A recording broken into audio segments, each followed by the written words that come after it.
Bonjour Christine de Oliveira. Eh bien bonjour. Christine de Oliveira, vous êtes franco-portugaise, vous êtes élue à la Freguesia de Santo Antonio à Lisbonne. Et eh bien, écoutez, vous intervenez chez nous dans le cadre de des élections municipales qui arrivent, qui approchent, qui auront lieu le 26 septembre dans l'ensemble du Portugal, qui sont des élections très très importantes, très populaires, enfin quand je dis très populaires, qui mobilisent beaucoup à la fois les appareils politiques et à la fois l'électorat. Alors expliquez-nous d'abord qu'est-ce qu'une freguesia, parce que ça on n'a pas l'équivalent en droit français. Oui, c'est vrai, c'est très différent. Alors, une flexie, pour résumer et simplifier, c'est une mini-mairie. En fait, on a toutes les compétences. C'est, en termes géographiques, limité dans les grandes villes, ce serait un arrondissement. Alors, à Lisbonne, il y a 24 freguesias. Il y a 24 flexies, exactement. Et sur l'ensemble du Portugal? Sur l'ensemble du Portugal, on parle de 3091. Donc, incluant les Açores. Voilà, et ces freguesias, en se groupant, font ce qu'on appelle des municipalités. Tout à fait, voilà. D'accord, donc les 24 freguesias font la municipalité de Lisbonne. Et combien on a de municipalités sur l'ensemble du Portugal? Alors, sur l'ensemble du Portugal, on a 308. D'accord, voilà, donc grosso modo, il y a à peu près 10 freguesias par municipalité, en moyenne. Hein, si Alors, 308 conseils, c'est l'équivalent des cantons, en fait. Oui. Donc, il y a un découpage qui est un petit peu... C'est un découpage différent de la France. Mais ce qui est certain, c'est que les juntas de freguesia ont une importance énorme parce que c'est la proximité de la population, forcément, ouais. Un peu comme nos quartiers, nos arrondissements, sauf qu'en termes de compétences, en fait, ce sont des mini-mairies. Voilà. Alors, quelles sont les compétences et quels sont les services? Enfin, comment c'est organisé?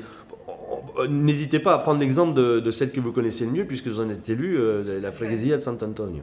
Eh bien, en fait, ce sont les mêmes compétences qu'une mairie. Alors, on parle de tout ce qui est hygiène urbaine, propreté, nettoyage des voiries. Ouais. Ça, c'est souvent le pôle le plus important dans une mairie, de fait. Mais on a aussi l'éducation.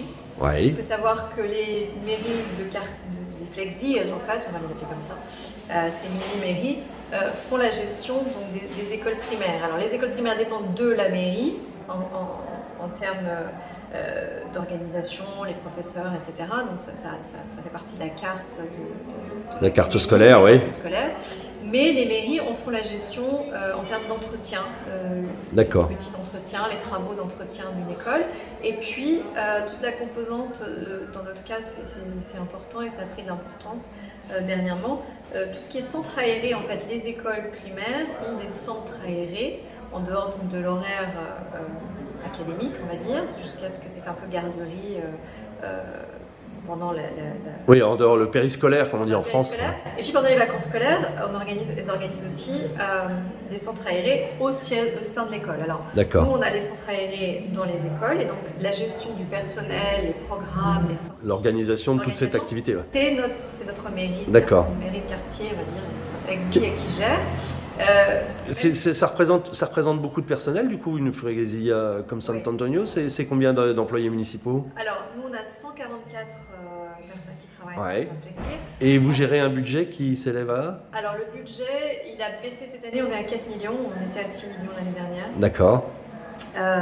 Et les 144 personnes, pour vous donner un ordre de grandeur, on a 50 personnes qui sont dédiées uniquement au département d'hygiène urbaine. Oui, bien sûr. C'est aussi l'entretien de la chaussée, les calçadas portugaises, quand on a des pavés qui sortent, etc. Il faut aussi faire cet entretien. Et la freguesia aussi a quand même une particularité, c'est qu'elle ne tient pas l'intégralité de son budget de la part de la Câmara municipale, mais l'État.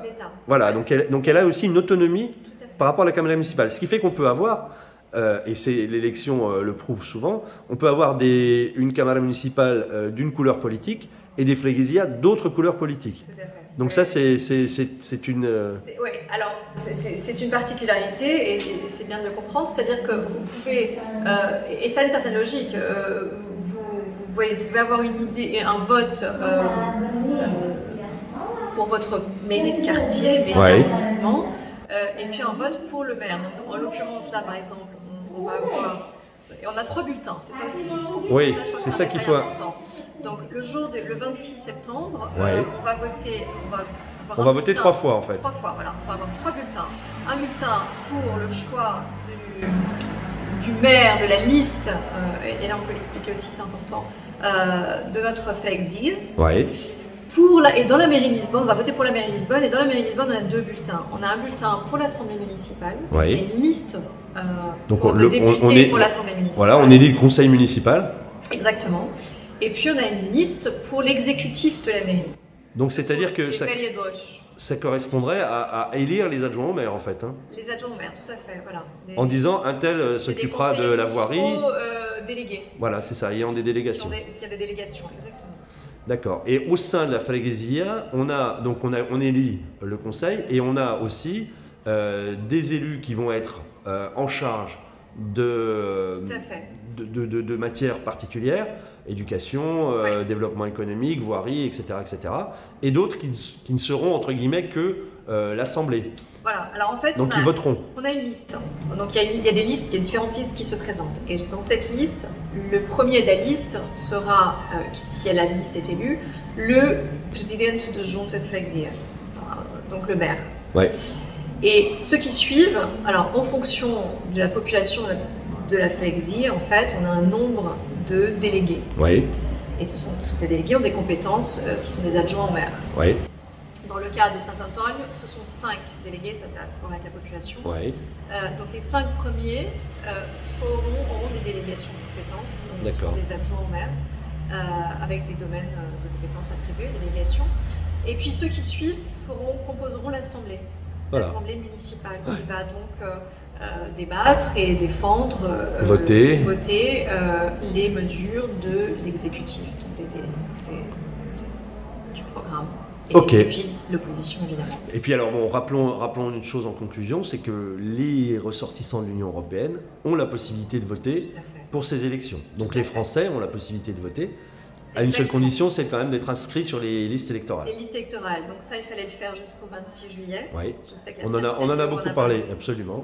Il fallait le faire jusqu'au 6 ans. Et c'est super important parce que forcément quand on vit dans sa ville et dans son quartier, c'est important de participer, d'être une voix active dans les décisions. Et puis dans la critique constructive aussi de ce qu'est la vie de la communauté de son quartier, de son arrondissement, Saint-Antoine ici en l'occurrence, et puis de la mairie. Très bien, mais merci beaucoup Christine pour cet éclairage sur la Freguesia. De rien. Je sais que la French Radio va parler avec Carlos Moedas aussi, qui est aussi un fervent, un francophone et un francophile. Et qui va donner beaucoup d'importance dans son programme aussi, ça c'est important de le dire, à la communauté, et ça c'est important. Je crois que ces élections sont importantes pour ça. D'une manière générale, il y a une prise de conscience de l'importance de la population qui n'est plus seulement une population lisboète de toujours. Moi je suis là depuis 20 ans par exemple. Il y a ceux qui sont nés, qui ont grandi ici, comme notre président Junta de Freguesia que vous allez avoir l'occasion de connaître. Mais il y a aussi les nouveaux arrivants, qui sont des gens qui ont fait le choix de vivre à Lisbonne.